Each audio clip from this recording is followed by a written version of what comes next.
Breaking చూస్తున్నాం. రిజర్వేషన్లపై కేంద్రం కీలక నిర్ణయం తీసుకుంది. ప్రస్తుతం ఉన్న రిజర్వేషన్ల విధానంలో సవరణలకు కేబినెట్ ఆమోదం తెలిపింది. ఈబీసీలకు అదనంగా 10% రిజర్వేషన్లు కల్పించాలని కేంద్ర కేబినెట్ నిర్ణయించింది. ప్రస్తుతం ఉన్న ఎస్సీ ఎస్టీ రిజర్వేషన్లకు అదనంగా ఈబీసీలకు రిజర్వేషన్లు వర్తించనున్నాయి. కులమతాలకు అతీతంగా రిజర్వేషన్లు అమలు చేస్తామని కేంద్రం చెప్తోంది. 1000 గజాల లోపు స్థలం లేదా 5 ఎకరాల భూమి ఉన్నవారికే ఈబీసీ రిజర్వేషన్లు వర్తిస్తాయి. మరోవైపు ఈ సవరణ బిల్లు రేపు పార్లమెంటు ముందుకు రానుంది. ఉభయ సభల్లో చర్చల అనంతరం గ్రీన్ సిగ్నల్ లభించే అవకాశం కనిపిస్తోంది. ఇప్పటికే తెలంగాణలో ముస్లిం రిజర్వేషన్లపై సందిగ్ధత నెలకొంది. 12% రిజర్వేషన్లు కల్పిస్తామని కేసీఆర్ సర్కార్ చెప్తోంది. అయితే 50% మించి రిజర్వేషన్లు ఉండొద్దని సుప్రీంకోర్టు సూచించడంతో 12% రిజర్వేషన్లకు అంతరాయం ఏర్పడింది. ఇప్పుడు సవరణలకు పార్లమెంట్ ఆమోదిస్తే తెలంగాణలో ముస్లిం రిజర్వేషన్లకు అడ్డు తొలగిపోయే అవకాశం కనిపిస్తోంది.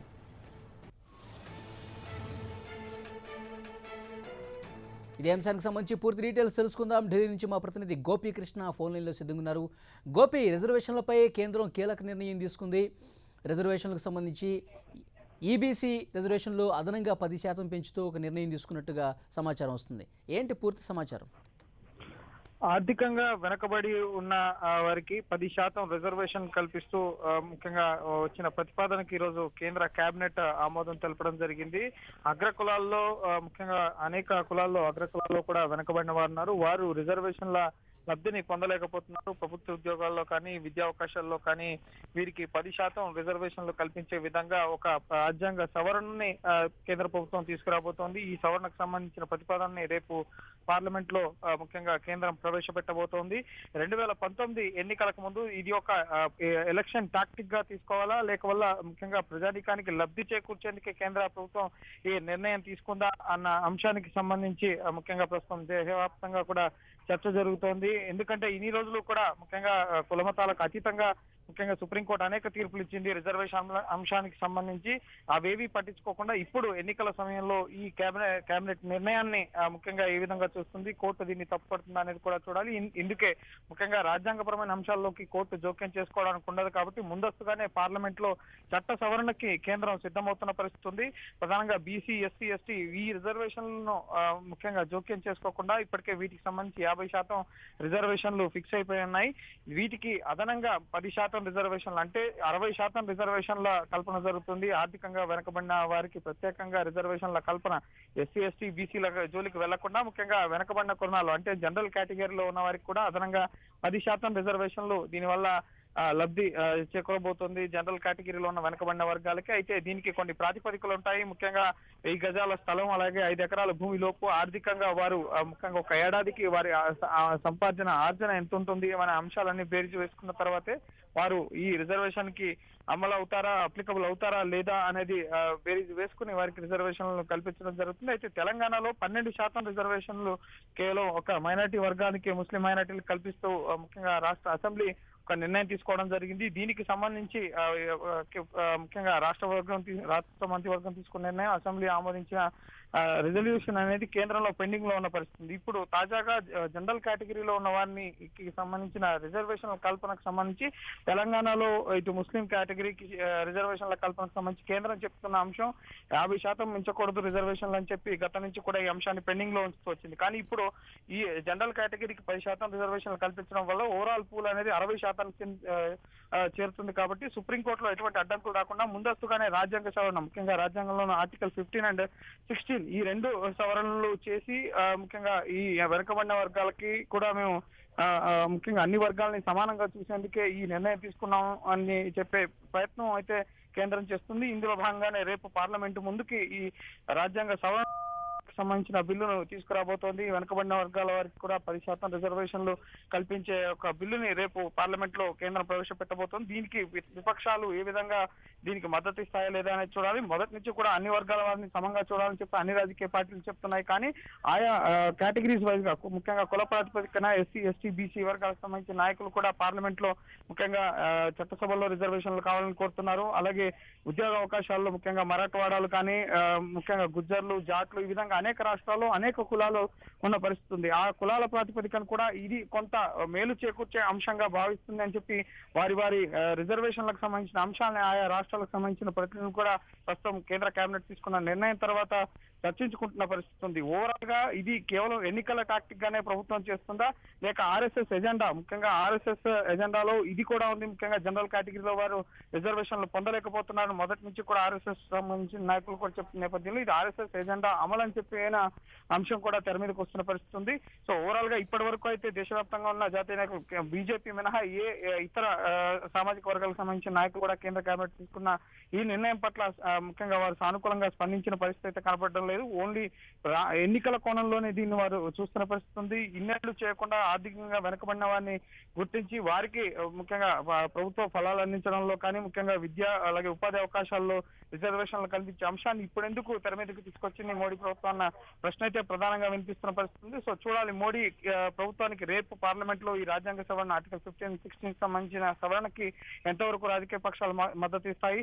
ఒకవేళ మద్దతు ఇచ్చినట్లయితే కనుక జనరల్ కేటగిరీలో ముఖ్యంగా ఉన్నత కులాలు అగ్రవర్ణాల్లో ఉన్న కులాలకు సంబంధించిన వారిలో ఎవరైతే వెనకబడిన వారు ఉన్నారో ఆర్థికంగా ముఖ్యంగా డబ్బులు లేక ఇబ్బంది పడుతూ రిజర్వేషన్ల లబ్ధిని పొందలేకపోతున్నారో వారు కూడా 10% రిజర్వేషన్ల లబ్ధిని పొందే అవకాశం ఉంటుంది.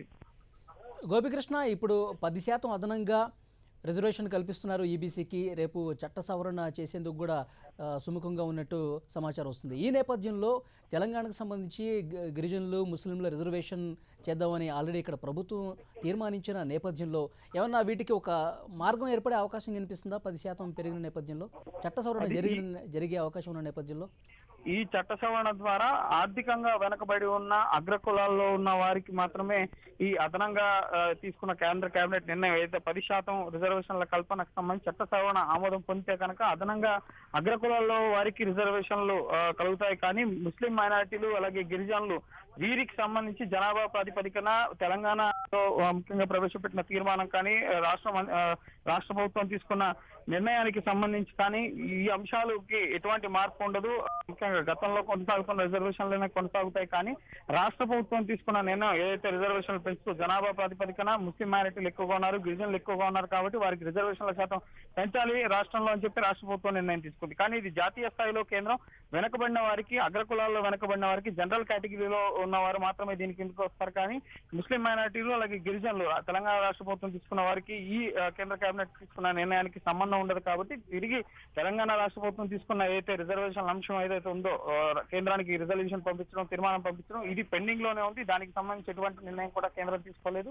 సో ఓవరాల్ గా జాతీయ స్థాయిలో ఓబీసీ కేటగిరీకి సంబంధించి ఎకనామికల్లీ బ్యాక్వర్డ్ క్లాసెస్ ఏవైతే ఉన్నాయో వారికి సంబంధించిన వారికి అదనంగా 10% రిజర్వేషన్ల కల్పన అనేది ముఖ్యంగా ఈ రాజ్యాంగ సవరణ ద్వారా చేయబడుతుంది. కానీ ఈ ముస్లిం మైనారిటీలకు సంబంధించి ఈ కులాలకి, వర్గాలకి ఇప్పటికే రిజర్వేషన్ల కల్పన ముఖ్యంగా 50% 50 నేషనల్ పోల్లో 50% రిజర్వేషన్ల కల్పన ఎస్సీ, ఎస్టీ, బీసీ, మైనారిటీ ఈ అన్ని వర్గాలకి కలిపి ఉంది. కానీ దీనికి అదనంగా ముఖ్యంగా అగ్రవర్ణాలలోని ధనికులు ఎవరైతే ఉండరో ముఖ్యంగా పేద కుటుంబాలకు సంబంధించిన వారికి 10% రిజర్వేషన్లను ముఖ్యంగా ఉద్యోగాల్లో కానీ, విద్యా అవకాశాల్లో కానీ, ప్రభుత్వ ఉద్యోగాలు, ప్రభుత్వ విద్యా సంస్థల్లో వీరికి ముఖ్యంగా అగ్రవర్ణాల్లోని వెనుకబడిన కుటుంబాలకి లబ్ధి చేకూర్చేందుకు ఈ నిర్ణయం తీసుకోవడం జరిగింది. అంటే బ్రాహ్మిన్స్ కానీ, జనరల్ కేటగిరీస్ లో ఉన్న వెనుకబడిన వర్గాలకి వారికి ఈ రిజర్వేషన్ల ఫలాలు అందించాలని చెప్పి కేంద్రం చూస్తుంది. సో ఇప్పటి వరకు తెలంగాణ ప్రభుత్వం తీసుకున్న ముస్లిం మైనారిటీలు అలాగే గిరిజనులకు సంబంధించిన రిజర్వేషన్ లో కేంద్రం ఎటువంటి నిర్ణయం తీసుకోలేదు. ఇప్పుడు కేంద్ర కేబినెట్ తీసుకున్న నిర్ణయం వల్ల ఈ కేటగిరీలో రిజర్వేషన్ల పెంపు అనేది కూడా ఉండదు. కాబట్టి ఇటు రాష్ట్ర ప్రభుత్వ ప్రయత్నం కొనసాగుతుంది. అది రాష్ట్రాలకు సంబంధించిన హక్కులు తిరిగి రాష్ట్రానికి అప్పగించాలి అనే ప్రయత్నంలోనే కేసీఆర్. కానీ గోపికృష్ణ, కొన్ని రాష్ట్ర ప్రభుత్వాలు ఆల్రెడీ కొన్ని తీర్మానాలు పంపిన నేపథ్యంలో వాళ్ళు ఇంకా డిమాండ్ లేవనెత్తే అవకాశం ఉంటుంది కదా?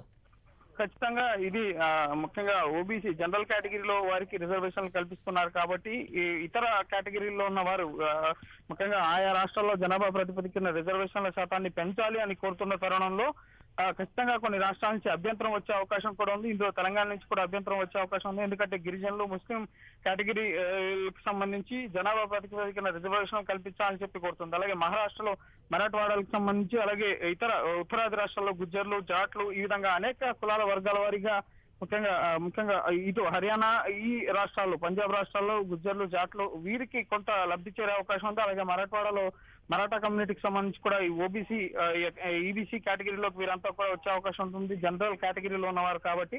సో కొన్ని కులాలకు మాత్రం కొంత లబ్ధి చేరే అవకాశం ఉంది. ఈ రిజర్వేషన్ 10% అదనపు రిజర్వేషన్ అది కూడా పూర్తిగా పూర్తి క్రైటీరియాలో కాదు, దానికి కూడా కొంత ప్రాతిపదిక అనేది ఉంది. ఆర్థికంగా ఆ కుటుంబాలు వెనకబడినవి అయి ఉంటే మాత్రమే ఈ 10% రిజర్వేషన్లు అనేవి వారికి అమలవుతాయి. దానికి కొన్ని రెగ్యులేషన్స్ ని పెట్టడం జరుగుతుంది చట్ట సవరణలో. ముఖ్యంగా ఎంత భూమి ఉండాలి, అలాగే వారి సంవత్సర వార్షిక ఆదాయం ఎంత ఉండాలి, అలాగే వారి వ్యవసాయ క్షేత్రం ఎంత ఉండాలి, ఈ విధంగా అనేక అంశాలను బేరీజ్ చేసుకున్న తర్వాత మాత్రమే వారు రిజర్వేషన్లకు అప్లికబుల్ అవుతారా కాదా అన్న దాన్ని బట్టి ముఖ్యంగా అగ్రకులాల్లో వెనకబడిన వర్గాల వారికి 10% రిజర్వేషన్లు అనేవి అమలవడం జరుగుతుంది. కానీ ఇతర కేటగిరీలు ఎస్సీ, ఎస్టీ, బీసీ అలాగే మైనారిటీస్ కి సంబంధించి ఇప్పటికే 50% రిజర్వేషన్లు అనేవి ముఖ్యంగా రిజర్వేషన్ల పూల్ అనేది కొనసాగుతుంది. ఆయా రాష్ట్రాల్లో వివిధ కేటగిరీల్లో ఈ రిజర్వేషన్లనే ఉన్నాయి. తెలంగాణ ప్రభుత్వం ముఖ్యంగా ముస్లిం మైనారిటీలకు 12% రిజర్వేషన్లు కల్పించాలని కోరినప్పుడు సుప్రీంకోర్టు తీర్పుని ముఖ్యంగా 50% రిజర్వేషన్లు దాటకూడదని చెప్పి గతంలో సుప్రీంకోర్టు తీర్పు ఇవ్వడం జరిగింది. అయితే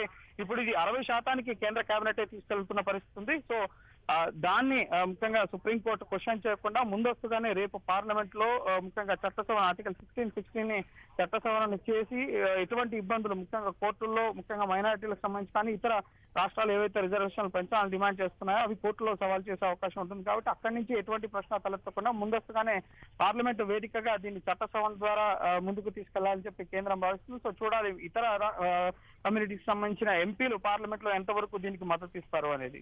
గోపికృష్ణ, పార్టీలు ఏమైనా స్పందిస్తున్నాయా క్యాబినెట్ ఈ నిర్ణయానికి సంబంధించి, రిజర్వేషన్లకు సంబంధించి? మీ జాతీయ స్థాయి పార్టీలు కావచ్చు లేకపోతే ప్రాంతీయ పార్టీలు అయినా స్పందించిన పరిస్థితి ఏమైనా కనిపిస్తుందా లేటెస్ట్ గా? ముఖ్యంగా రాష్ట్రాల వారీగా జనాభా ప్రాతిపదికన ఎకనామికల్లీ బ్యాక్వర్డ్ క్లాసెస్ కి సంబంధించిన జనాభా ప్రాతిపదికన ఉన్న నియోజకవర్గాలకు సంబంధించిన ఎంపీలు అయితే దీన్ని స్వాగతిస్తున్న పరిస్థితి ఉంది. కొన్ని రాష్ట్రాలకు సంబంధించి ముఖ్యంగా వచ్చేప్పటికీ టీడీపీ ఎంపీలతో మాట్లాడడం జరిగింది. ఆంధ్రప్రదేశ్ ప్రభుత్వం దీన్ని ఏ విధంగా చూస్తుందని చెప్పి వారు ఇంటర్నల్ గా ముఖ్యమంత్రితో చర్చించి దీనివల్ల ఎంతమందికి లబ్ధి చేకూరుతుంది, ఆర్థికంగా రాష్ట్రంలో ఎంతమంది ముఖ్యంగా జనరల్ కేటగిరీలో ఎకనామికల్లీ బ్యాక్వర్డ్ ముఖ్యంగా ఆర్థికంగా వెనకబడిన కులాల వారు ఉన్నారు, ప్రజలు ఉన్నారు అన్నది గుర్తించిన తర్వాత మాత్రమే వారు స్పందించే అవకాశం ఉంది. ఓవరాల్ గా ఇది రిజర్వేషన్ల అంశం అనేది రాజకీయ కోణంలోనే కేంద్ర ప్రభుత్వం చూస్తుందా, ఇప్పుడు చట్ట సవరణ ఆమోదం పొందితేనే పార్లమెంట్ లో ఇది లబ్ధి చేసే అవకాశం ఉంటుంది. ఒకవేళ పార్లమెంట్ లో రసాభాసగా మారి ఇప్పటికే సమావేశాలు సజావుగా జరగట్లేదు కాబట్టి దీన్ని ముఖ్యంగా రాజకీయ పార్టీలు అడ్డుకుంటే దీన్ని రాజకీయం చేసే యోచనలో కూడా కేంద్రం ఉంది. కాబట్టి దీనికి సంబంధించి ఇంకా రాజకీయ పక్షాలు ఏవి కూడా పూర్తిగా స్పందించని పరిస్థితి. కేవలం బీజేపీ పార్టీకి సంబంధించిన ఎంపీలు మాత్రం దీని పట్ల హర్షం వ్యక్తం చేస్తున్న పరిస్థితి ఉంది. కేంద్ర ప్రభుత్వం తీసుకున్న నిర్ణయం ముఖ్యంగా ఆర్థికంగా వెనుకబడిన వారికి రిజర్వేషన్ల కల్పన అనేది సుదీర్ఘంగా కాలంగా ఉన్న కళ, దీన్ని బీజేపీ ప్రభుత్వం నెరవేరుస్తుంది. ఇప్పుడు ఏ కేటగిరీలో అయినా సరే అందరూ సమానమే. సో వారు అందులో వెనకబడిన కులాల వారు ఉంటే వారికి 10% రిజర్వేషన్లు కల్పించడం అనేది ముఖ్యంగా సరైందే అని చెప్పి బీజేపీ ఎంపీలు అయితే దీన్ని స్వాగతిస్తున్నారు. ఇతర పార్టీలకు సంబంధించి ముఖ్యంగా కాంగ్రెస్ పార్టీకి సంబంధించి వివిధ రాష్ట్రాల్లో ఆ పార్టీకి సంబంధించిన ఎంపీలు కానీ అక్కడ ఉన్నవారు ముఖ్యంగా అక్కడ నివసిస్తున్న ఆర్థికంగా వెనకబడిన వారి ప్రజల రేషియో ప్రకారం దీన్ని చూసుకున్న తర్వాత మాత్రమే స్పందించే అవకాశం ఉంటుంది. ఓవరాల్ గా పొలిటికల్ యాంగిల్లోనే ఇప్పటి వరకు ఈ నిర్ణయాన్ని రాజకీయ పార్టీలు చూస్తున్న పరిస్థితి ఉంది. ఆర్ఎస్ఎస్ ఎజెండాను అమలుపరిచే దిశగా కేంద్ర కేబినెట్ నిర్ణయాలు తీసుకుంటుంది. ముఖ్యంగా ఈ రిజర్వేషన్ల అంశం గతంలో రాష్ట్రాలు చేసిన ప్రతిపాదనలు ఆమోదించకుండా ఇప్పుడు కొత్తగా ఎన్నికలు వస్తున్న సమయంలో ఈ రిజర్వేషన్ల అంశానికి ప్రతిపాదనకి ఆమోదం తెలపడం పట్ల మాత్రం కొంత అభ్యంతరం వ్యక్తమైతే అవుతుంది. ఎందుకంటే ఎన్నికలు కొన్ని నెలలు ఉన్నాయి. ఇప్పటికిప్పుడు రేపు ముఖ్యంగా దీనిపైన ఎటువంటి చర్చ జరగకుండా పార్లమెంట్ లో రేపు ఆఖరి రోజు పార్లమెంట్ శీతాకాల సమావేశాలు, రేపు దీన్ని ప్రవేశపెట్టడం, హడావిడిన దీన్ని ఆమోదింప చేయడం ఇదంతా కూడా అయ్యే పని కూడా కాదని చెప్పి రాజకీయ విశ్లేషకులు చెప్తున్నారు. ఎందుకంటే గతం నుంచి కూడా చాలా రిజర్వేషన్లకు సంబంధించి చాలా కమ్యూనిటీకి సంబంధించిన రిజర్వేషన్ల అంశాలు తెలంగాణకు సంబంధించి గడిచిన 7.5 2 కూడా పెండింగ్ లో ఉంటున్న పరిస్థితి ఉంది. సో ఇప్పటికిప్పుడు నిర్ణయం తీసుకున్న ప్రతిపక్షాలు అడ్డుకుంటున్నాయని చెప్పి ఎన్నికలకి వెళ్లే యోచనలో కూడా బీజేపీ ప్రభుత్వం ఉండొచ్చు అన్న అభిప్రాయం కూడా రాజకీయ విశ్లేషకులు వ్యక్తం చేస్తున్నారు. ఓవరాల్ గా అయితే వెనకబడిన వర్గాలకు మాత్రం ఇది ఒక మంచి న్యూస్ అనేది చెప్పొచ్చు. ఆర్థికంగా వెనకబడిన వర్గాలకి విద్య అలాగే ఉపాధి అవకాశాల్లో కొంత రిజర్వేషన్లు కలిగే అవకాశం అయితే ఉంటుంది. Thank you Gopi.